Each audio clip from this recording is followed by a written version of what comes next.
皆さんこんにちは。チンスポの達人です。今回は新宿の知られざる一面について紹介したいと思います。突然ですがクイズです。新宿1丁目は新宿御苑前駅あたりのビジネス街。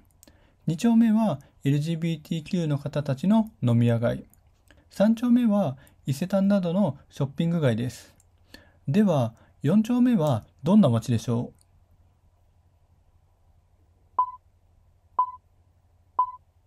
はい、正解は安宿が集まる街、つまりドヤ街でした。ドヤ街っていうと山谷や横浜の寿町が有名ですが、実は新宿にもなんと明治時代からドヤ街があったんです。ということで今回は新宿4丁目を歩きたいと思います。4丁目は新宿駅の新南改札からすぐのところにあります。このスポーツ用品店のビクトリアがあるところが新宿4丁目ですね。で、4丁目は明治通りで東西に分断されてるんですけど、西半分は今ではファッションビルがいくつも立ち並び、スターバックスコーヒーとかもあって、なんかむしろおしゃれな場所になってます。で、今歩いている右手には高島屋もあります。で、なんでここがドヤ街だったのかっていう歴史をお話ししようと思うんですけど、もともと江戸時代の四谷に東京最大の貧民窟である鮫ヶ橋がありまして、明治になると政府はこの貧民窟を少しでも郊外に押しやろうとしました。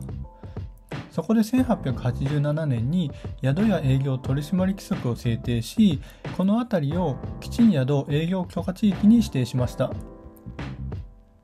吉宿っていうのは宿泊客が自分で食材を持ち込んで薪代だけを支払って暖炉裏とかに雑魚寝させてもらう江戸時代の旅籠のことで、明治以降は粗末な安宿を意味するようになりました。で、明治時代には地方から多くの人が仕事を求めて東京にやってくるんですけど、定まった家を持てない貧困層の人々はこの吉宿の狭い一室に長期滞在することになります。こうして吉宿に日雇い労働者らが集まり、スラム街が形成されていきました。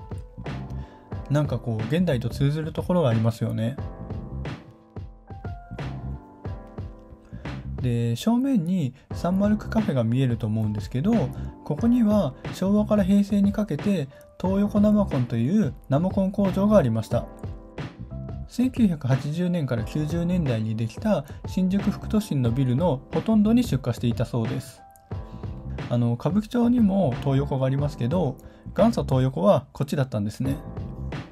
で、何が言いたいかっていうと、要はこの辺はガテン系の労働者が集まる場所、つまりドヤ街だったっていうことですね。この並びのビルに場外馬券場があるのもそういった理由でしょうね。で、明治通りを挟んで東側ではドヤ街の名残を見ることができます。昭和7年の東京市広報によると30軒の吉宿があったそうです。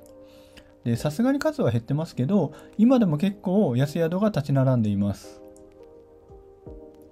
この新宿ビジネスホテルは平日1泊5000円です。この立地なら安いですよね。室内も綺麗そうです。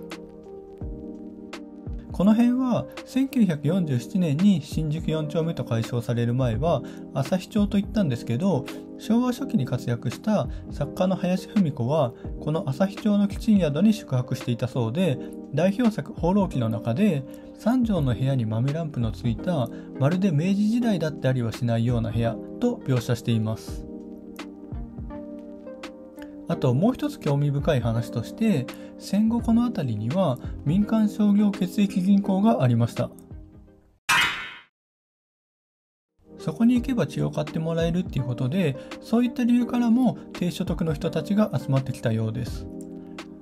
1964年の新聞記事によると 400cc で1200円ぐらいだったみたいで、当時の高卒の国家公務員の初任給が1万4000円だったので、1回の売血で1200円は結構な金額ですよね。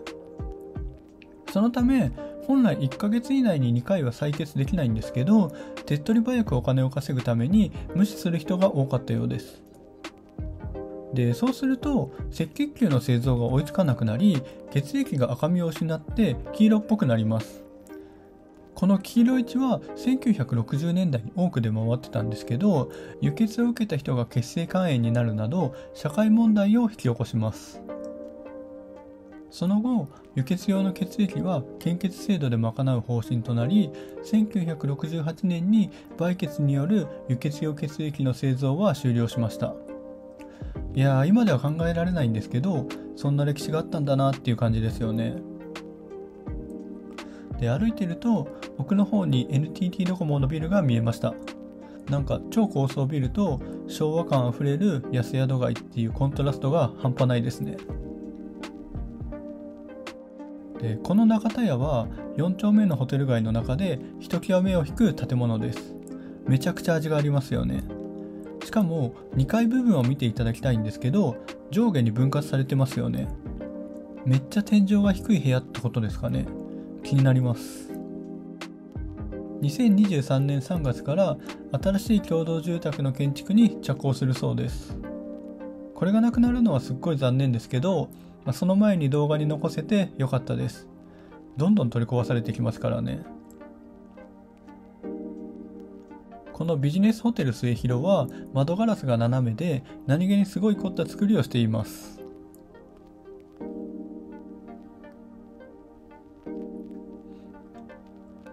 1泊4100円です。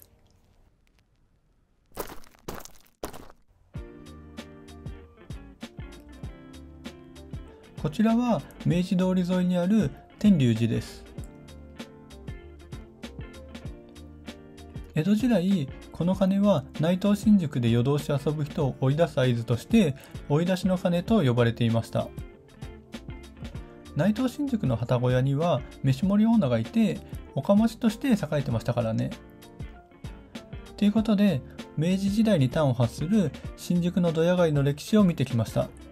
よかったら高評価、チャンネル登録よろしくお願いします。それでは次の動画でお会いしましょう。ではまた。